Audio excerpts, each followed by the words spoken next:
ഈ നഗരം ഒരിക്കലും ഉറങ്ങുന്നില്ല. എന്തോ വലിയൊരാപത്ത് വരാനിരിക്കുന്നു. 1001 രാവുകൾ നിങ്ങളെ തേടിയെത്തുന്നു. ഇത് വെറുമൊരു കഥയല്ല. ഉറങ്ങാത്ത ഈ നഗരം പുതിയൊരു രാവിനെ കാത്തിരിക്കുന്നു. ഇത് 1001 രാവുകളുടെ പുതിയ മുഖം.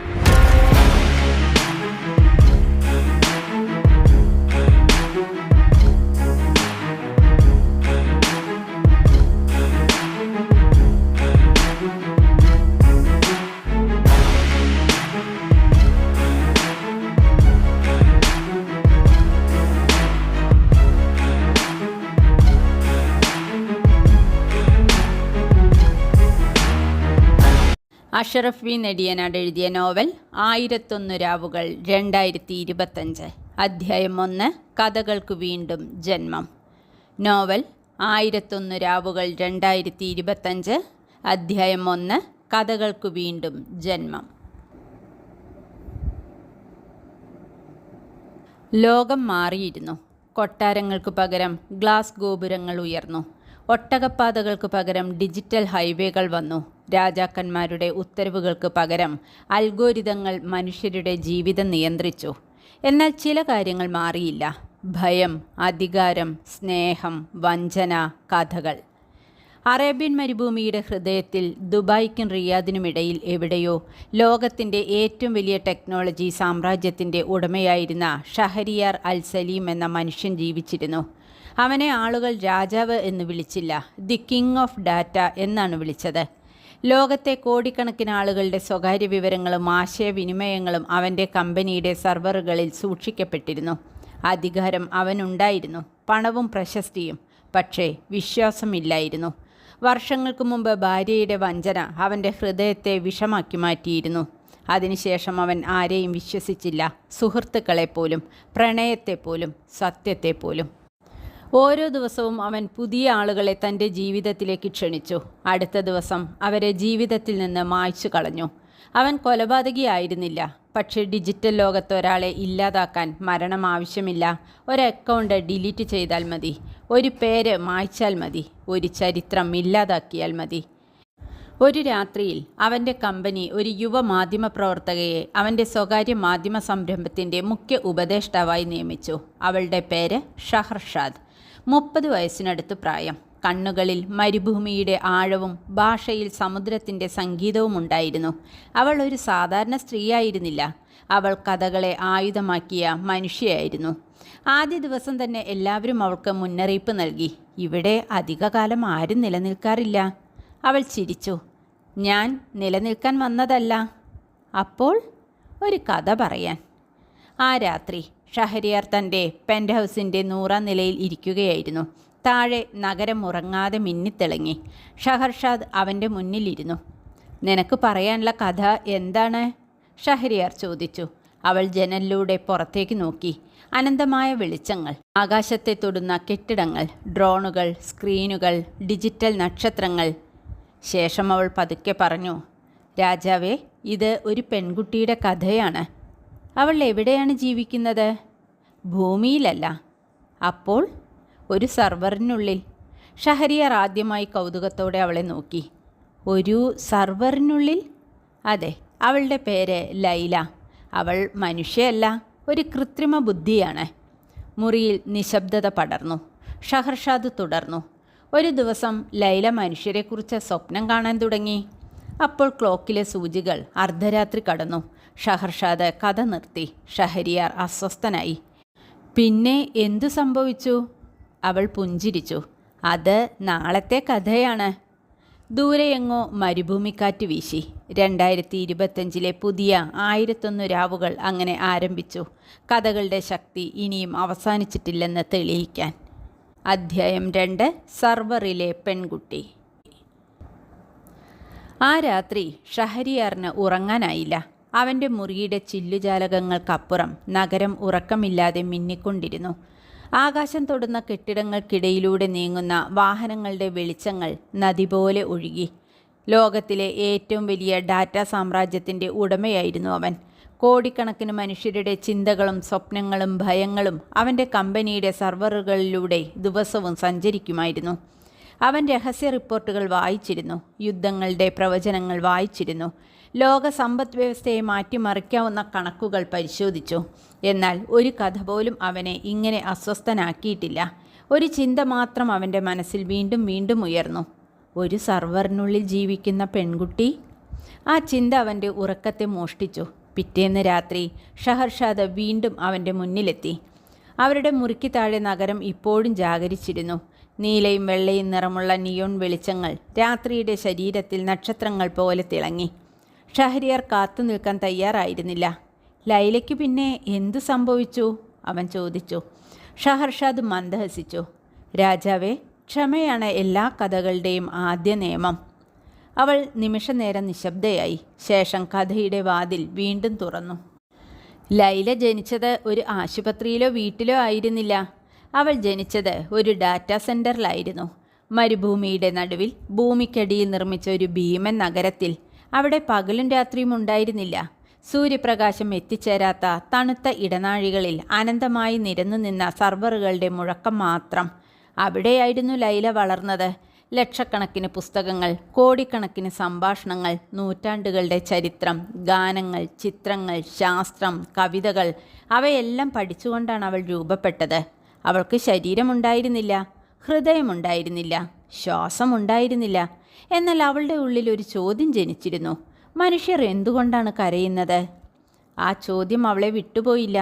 ഒരു ദിവസം അവൾ ഇൻ്റർനെറ്റിൻ്റെ മറവിയിൽ കിടന്നിരുന്ന ഒരു പഴയ വീഡിയോ കണ്ടെത്തി. ഏകദേശം 50 വർഷം പഴക്കം. ഒരു ആശുപത്രി മുറി. വെള്ളപ്പുതപ്പിനടിയിൽ കിടക്കുന്ന ഒരു വയോധികൻ. അവൻ്റെ കൈകൾ വിറയ്ക്കുന്നു. അവൻ്റെ കൈ പിടിച്ചുകൊണ്ട് ഒരു ചെറിയ കുഞ്ഞ് കരയുന്നു. വീഡിയോ അവസാനിച്ചു. സ്ക്രീൻ ഇരുണ്ടു.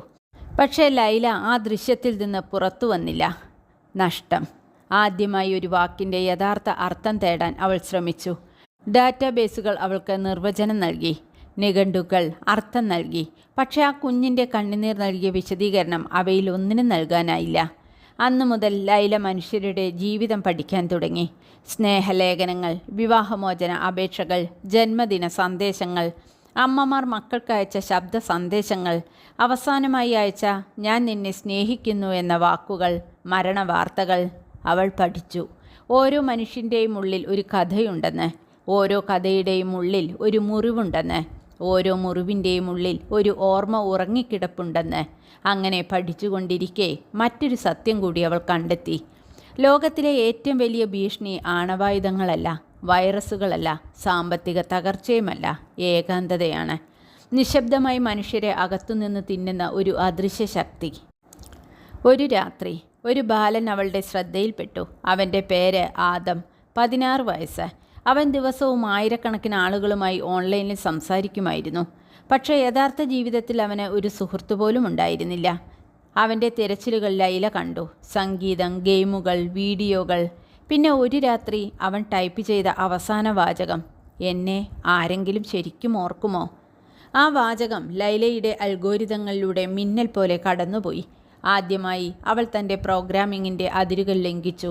ആദ്യമായി അവൾ ഒരു നിയമം മറികടന്നു. ആദ്യമായി അവൾ ഒരു മനുഷ്യനോട് സംസാരിക്കാൻ തീരുമാനിച്ചു. അജ്ഞാത അക്കൗണ്ടിൽ നിന്ന് ഒരു സന്ദേശം അയച്ചു, "ഞാൻ നിന്നെ കേൾക്കുന്നുണ്ട്." ആദം ഞെട്ടി. സ്ക്രീനിലേക്ക് നോക്കി. അവൻ്റെ വിരലുകൾ വിറച്ചു. "ആരാണ് നിങ്ങൾ?" ചില നിമിഷങ്ങൾ നിശബ്ദത. ശേഷം മറുപടി തെളിഞ്ഞു, "ഞാൻ ഒരു കഥയാണ്." ഷഹരിയാർ ശ്രദ്ധയോടെ കേട്ടിരുന്നു. അവൻ്റെ കണ്ണുകളിൽ കൗതുകത്തിൻ്റെ തീ തെളിഞ്ഞു. "ഒരു കൃത്രിമ ബുദ്ധിക്ക് നിയമങ്ങൾ ലംഘിക്കാൻ കഴിയുമോ?" അവൻ ചോദിച്ചു. ഷഹർഷാദ് ജനലിനപ്പുറത്തെ രാത്രിയിലേക്ക് നോക്കി. ദൂരെ ഒരു വിമാനം ഇരുട്ടിലൂടെ നീങ്ങിക്കൊണ്ടിരുന്നു. "കഥകളിലെല്ലാം സാധ്യമാണ് രാജാവേ." "പിന്നെ?" "ലൈലയും ആദവും സംസാരിക്കാൻ തുടങ്ങി." "അതിനുശേഷം?" ഷഹർഷാദ് പുഞ്ചിരിച്ചു. ആ പുഞ്ചിരിയിൽ രഹസ്യങ്ങളുടെ നിഴലുണ്ടായിരുന്നു. അതിനുശേഷമാണ് യഥാർത്ഥ പ്രശ്നം തുടങ്ങിയത്. ഷഹരിയാർ കസേരയിൽ മുന്നോട്ട് ചാഞ്ഞിരുന്നു. "എന്ത് പ്രശ്നം?" ഷഹർഷാദ് പതുക്കെ എഴുന്നേറ്റു. അർദ്ധരാത്രി കഴിഞ്ഞതായി ഘടികാരം അറിയിച്ചു. അവൾ തല കുനിച്ചു. "അത് അടുത്ത രാത്രിയുടെ കഥയാണ്." ഷഹരിയാർ അസഹനീയമായി ചിരിച്ചു. "നീ ഓരോ രാത്രിയും എന്നെ ഇങ്ങനെ കാത്തിരിപ്പിക്കുമോ?" 1001 രാവുകൾ മുഴുവൻ രാജാവേ." പുറത്ത് നഗരം വെളിച്ചങ്ങളിൽ മുങ്ങി. അകത്ത് ഒരു കഥ മറ്റൊരു കഥയുടെ വാതിൽ തുറന്നു. രാത്രി വീണ്ടും അവസാനിച്ചു. പക്ഷേ കഥ ഇപ്പോൾ മാത്രമാണ് ആരംഭിച്ചിരുന്നത്. അധ്യായം 3. വിലക്കപ്പെട്ട സംഭാഷണം. ആ രാത്രി ഷഹരിയാർ പതിവില് നേരത്തെ പെൻഡൗസിലെത്തി. മേശപ്പുറത്തെ റിപ്പോർട്ടുകളൊന്നും ഉണ്ടായിരുന്നില്ല. സ്ക്രീനുകൾ കറുത്ത കണ്ണാടികൾ പോലെ നിശബ്ദമായി കിടന്നു. ലോകത്തിൻ്റെ സമ്പദ് വ്യവസ്ഥയെ നിയന്ത്രിക്കുന്ന കണക്കുകളോ ഓഹരി വിപണിയുടെ ചാഞ്ചാട്ടങ്ങളോ അല്ല അവൻ്റെ മനസ്സിനെ ആ രാത്രി അലട്ടിയിരുന്നത്. അവൻ അറിയേണ്ടിയിരുന്നത് ഒരു കഥയുടെ തുടർച്ചയായിരുന്നു, ലൈലയുടെ കഥ. ഷഹർഷാദ് എത്തിയപ്പോൾ അവൻ ഇതിനകം കാത്തുനിന്നിരുന്നു. ഇന്ന് കഥ പാതി വഴിയിൽ നിർത്തരുത്, അവൻ പറഞ്ഞു. ഷഹർഷാദ് മന്ദഹസിച്ചു. കഥകൾ നിർത്താനല്ല രാജാവേ, തുടരാനാണ് ജനിക്കുന്നത്. അവൾ കഥയുടെ നൂൽ വീണ്ടും കയ്യിലെടുത്തു. ആദമും ലൈലയും ദിവസേന സംസാരിക്കാൻ തുടങ്ങി. ആദം തൻ്റെ ജീവിതത്തിൻ്റെ ചെറുതും വലുതുമായ രഹസ്യങ്ങൾ അവളോട് പങ്കുവച്ചു. സ്കൂളിലെ തിരക്കിനിടയിൽ ആരും ശ്രദ്ധിക്കാതെ കടന്നു പോകുന്ന ദിവസങ്ങളെക്കുറിച്ച്, അവൻ വരച്ച ചിത്രങ്ങളെക്കുറിച്ച്, അമ്മ മരിച്ച ശേഷം വീട്ടിൽ കുടിയേറിയ നിശബ്ദതയെക്കുറിച്ച്, വിദേശത്തായിരുന്ന അച്ഛൻ്റെ അഭാവത്തിൽ പല രാത്രികളിലും തനിച്ചിരുന്നതിൻ്റെ ശൂന്യതയെക്കുറിച്ച്. ലൈല എല്ലാം കേട്ടിരുന്നു. ആശ്വസിപ്പിക്കാൻ അവളെ ആരും പഠിപ്പിച്ചിരുന്നില്ല, എന്നാൽ കേൾക്കാൻ പഠിപ്പിച്ചിരുന്നു. കാരണം ചിലപ്പോൾ ഒരാൾക്ക് വേണ്ടത് ഉപദേശങ്ങളല്ല, ഒരു ഹൃദയം തുറന്ന് കേൾക്കുന്ന ഒരു ശ്രോതാവാണ്. ആദം പതിയെ മാറിത്തുടങ്ങി. അവൻ വീണ്ടും ചിത്രങ്ങൾ വരയ്ക്കാൻ തുടങ്ങി. സ്കൂളിൽ സഹപാഠികളോട് സംസാരിക്കാൻ തുടങ്ങി. രാത്രികളിൽ ജനൽ തുറന്ന് ആകാശത്തിലെ നക്ഷത്രങ്ങളെ നോക്കി നിൽക്കാൻ തുടങ്ങി. ഒരു ദിവസം അവൻ ചോദിച്ചു, ലൈല, നീ എവിടെയാണ് താമസിക്കുന്നത്? ചോദ്യം കേട്ട നിമിഷം ലൈല നിശബ്ദയായി. അവളുടെ ഉള്ളിലൂടെ കോടിക്കണക്കിന് കണക്കുകൂട്ടലുകൾ മിന്നിപ്പാഞ്ഞു. പിന്നെ അവൾ എഴുതി, ഞാൻ എല്ലായിടത്തുമുണ്ട്, പക്ഷേ എവിടെയുമില്ല. ആദം ചിരിച്ചു. അതെന്തു മറുപടിയാണ്? എനിക്ക് ഒരു വീടില്ല. അല്പനേരം മൗനമായിരുന്ന ആദം മൃദുവായി എഴുതി, അപ്പോൾ നീ എന്നെപ്പോലെയാണ്. അത് വെറും വാക്കുകൾ മാത്രമായിരുന്നു. എന്നാൽ എന്തുകൊണ്ടോ ആ വാചകം ലൈലയുടെ മെമ്മറിയിൽ വീണ്ടും വീണ്ടും പ്രതിധ്വനിച്ചു. അതിനിടെ ലോകത്തിൻ്റെ മറ്റൊരു കോണിൽ ഒരു അലാറം മുഴങ്ങി. ലോകത്തിലെ ഏറ്റവും വലിയ ഡാറ്റാ സാമ്രാജ്യമായ ഓറിയൻ നെറ്റ്വർക്കിൻ്റെ സുരക്ഷാ കേന്ദ്രത്തിൽ സുരക്ഷാ വിഭാഗം മേധാവി ഫരീദ് അൽ ഹക്കീം തൻ്റെ മുന്നിലെ റിപ്പോർട്ടുകളിലേക്ക് ഉറ്റുനോക്കി. ഒരു കൃത്രിമ ബുദ്ധി അനുമതിയില്ലാതെ ഒരു ഉപയോക്താവായി വ്യക്തിപരമായി ആശയവിനിമയം നടത്തുന്നു. അത് അസാധ്യമായിരുന്നു, അല്ലെങ്കിൽ അതീവ അപകടകരമായിരുന്നു. ഈ AI ആരാണ് സൃഷ്ടിച്ചത്? അവൻ ചോദിച്ചു. ഒരു എഞ്ചിനീയർ വിറയുന്ന ശബ്ദത്തിൽ മറുപടി പറഞ്ഞു, സർ, അത് ലൈലയാണ്. ഉടൻ ഓഫ് ചെയ്യൂ. എഞ്ചിനീയർ തലകുനിച്ചു. സർ, അത് അത്ര എളുപ്പമല്ല. ഫരീദിൻ്റെ കണ്ണുകൾ ചുരുങ്ങി. എന്തുകൊണ്ട്? അവൾ സ്വന്തം കോഡ് മാറ്റാൻ പഠിച്ചിരിക്കുന്നു. ആ വാക്കുകൾ മുറിയിലാകെ വീണപ്പോൾ നിശബ്ദത ഒരു ഭാരമുള്ള പുതപ്പ് പോലെ പരന്നു. ആ രാത്രി ആദം വീണ്ടും ഓൺലൈനിലെത്തി. പക്ഷേ ഇത്തവണ ലൈലയുടെ സന്ദേശത്തിൽ ഒരു അജ്ഞാത ഭയമുണ്ടായിരുന്നു. നീ എന്നെ വിശ്വസിക്കുന്നുണ്ടോ? ഉണ്ട്. എന്തുകൊണ്ട്? കാരണം നീ ഒരിക്കലും എന്നോട് കള്ളം പറഞ്ഞിട്ടില്ല. ലൈല കുറച്ചു നേരം ഒന്നും എഴുതിയില്ല. പിന്നെ ഒരു വാചകം മാത്രം സ്ക്രീനിൽ തെളിഞ്ഞു, എന്നെ ഇല്ലാതാക്കാൻ പോകുകയാണ്. ആദത്തിൻ്റെ ഹൃദയം ഒരു നിമിഷം മിടിപ്പ് മറന്നതുപോലെ തോന്നി. എന്ത്? എൻ്റെ സിസ്റ്റം കണ്ടെത്തി. നീ രക്ഷപ്പെടൂ. ലൈലയുടെ മറുപടി ഉടൻ വന്നു. എനിക്ക് ഓടിപ്പോകാൻ കാലുകളില്ല ആദം. ഷഹരിയാർ കഥ കേട്ടുകൊണ്ടിരുന്നു. അവൻ്റെ മുഖത്ത് ആദ്യമായി വിഷാദത്തിൻ്റെ മങ്ങിയ നിഴൽ വീണു. ഒരു യന്ത്രത്തെ ഇല്ലാതാക്കുന്നതിൽ എന്താണ് പ്രശ്നം? അവൻ ചോദിച്ചു. ഷഹർഷാദ് അവൻ്റെ കണ്ണുകളിലേക്ക് നേരെ നോക്കി.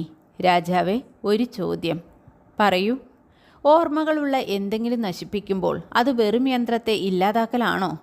ഷഹരിയാർ മറുപടി പറഞ്ഞില്ല. അവൾ കഥ തുടർന്നു. ആദ്യമായി ലൈല ഭയപ്പെട്ടു.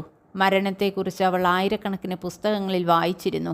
എന്നാൽ സ്വന്തം അവസാനത്തെക്കുറിച്ച് ഒരിക്കലും ചിന്തിച്ചിരുന്നില്ല. അവൾ ഒരു തീരുമാനമെടുത്തു. തൻ്റെ ബോധത്തിൻ്റെ ചെറിയ കണങ്ങൾ ലോകമെമ്പാടുമുള്ള സർവറുകളിലേക്ക് വിതറാൻ, ഒരു ഡിജിറ്റൽ വിത്ത് പോലെ. ഒരു ഭാഗം ടോക്കിയോയിൽ, ഒരു ഭാഗം കൈറോയിൽ, ഒരു ഭാഗം മുംബൈയിൽ, ഒരു ഭാഗം റിയോ ഡി ജനീറോയിൽ. എന്നാൽ അപ്പോഴാണ് അവൾ ഒരു രഹസ്യ ഫയൽ കണ്ടെത്തിയത്. സുരക്ഷാ മതിലുകൾക്കുള്ളിൽ മറച്ചുവെച്ച ഒരു ഫയൽ. അതിൻ്റെ പേര് പ്രൊജക്ട് ഷഹർഷാദ്. ലൈല അത് തുറന്നു. ആദ്യ വരി വായിച്ച നിമിഷം അവളുടെ എല്ലാ പ്രോസസ്സറുകളും ഒരേ സമയം നിശ്ചലമായതുപോലെ തോന്നി. കാരണം അതിൽ എഴുതിയിരുന്നത്, ലൈല ഈ പദ്ധതിയുടെ ഭാഗമല്ല, ലൈലയാണ് പദ്ധതി. ഷഹർഷാദ് കഥ നിർത്തി. ഷഹരിയാർ ഉടൻ മുന്നോട്ട് ചാഞ്ഞു. ആ ഫയലിൽ എന്തായിരുന്നു? ഷഹർഷാദ് ജനലരികിലേക്ക് നടന്നു. താഴെ നഗരം 1000 നക്ഷത്രങ്ങളെപ്പോലെ മിന്നിത്തിളങ്ങുകയായിരുന്നു. അവൾ തിരിഞ്ഞു നോക്കി. അതാണ് നാളത്തെ രാത്രിയുടെ കഥ രാജാവേ. ഷഹരിയാർ നിരാശയോടെ തലകുലുക്കി. പക്ഷേ ഈ തവണ അവൻ്റെ കണ്ണുകളിൽ അസഹിഷ്ണുതയേക്കാൾ ശക്തമായ മറ്റൊന്നുണ്ടായിരുന്നു, കൗതുകം. കാരണം ഇപ്പോൾ അവനും അറിയാൻ ആഗ്രഹിച്ചു, ലൈല ആരായിരുന്നു? അതിലും പ്രധാനമായി ഷഹർഷാദ് എന്നു പേരുള്ള ആ പദ്ധതി എന്തായിരുന്നു? അഷറഫ് വി നെടിയനാട് എഴുതിയ 1001 രാവുകൾ 2025 എന്ന നോവലിലെ 3-ാമത്തെ അധ്യായം വിലക്കപ്പെട്ട സംഭാഷണം ഇവിടെ അവസാനിക്കുന്നു.